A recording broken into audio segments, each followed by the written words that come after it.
The recovery topic we're going to talk about today is numbing and medicating. And I want to focus on a couple of different um, subtopics because it's such a broad category.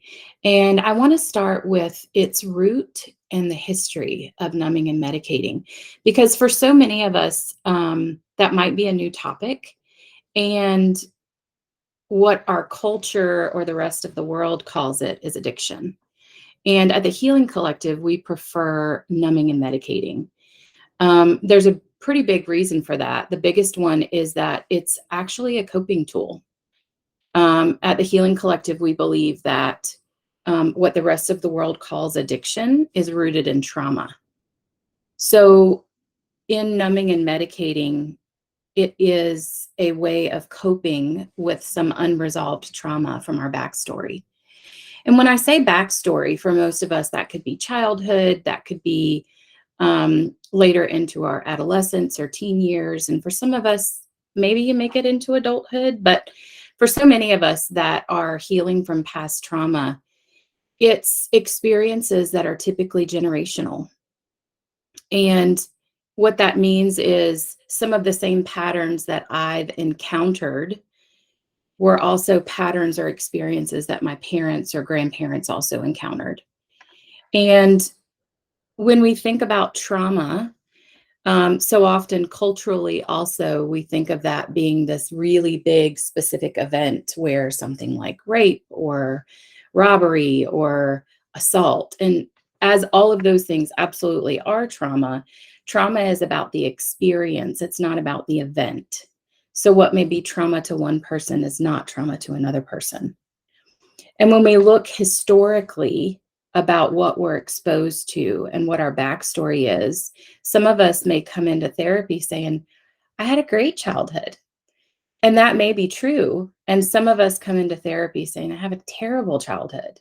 And that may be true. And even when we compare our backstories to siblings or our parents, the stories are different.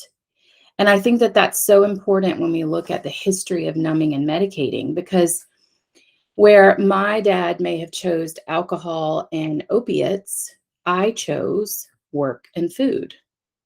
And so with numbing and medicating, it doesn't have to always look the same.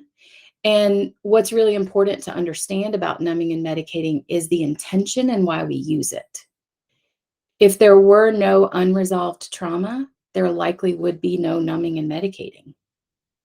So when you think about numbing and medicating, I want you to think about everything from people pleasing all the way up to the brown paper bag with alcohol in it, and everything in between. And I think all the things in between is what we get lost in: the work, the video games, the scrolling on social media, the shopping. Any behavior can become a number or a medicator. And what I want to encourage you to look at is, if I were to be able to be in my body, could I ask, why did I just need to watch 6 episodes of Cupcake Wars? Like, what happened that my body needed to numb out that long?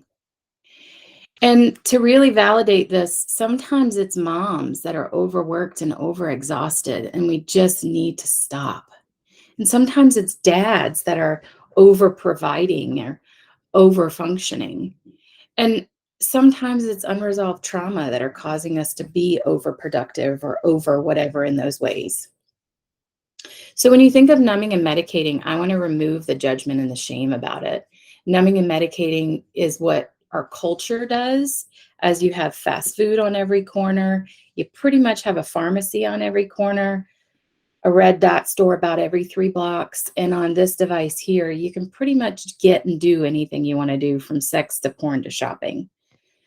So the access to numbing and medicating is cultural.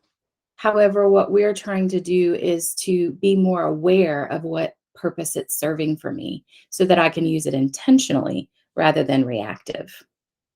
So I hope this was helpful, and I'll share more topics on numbing and medicating.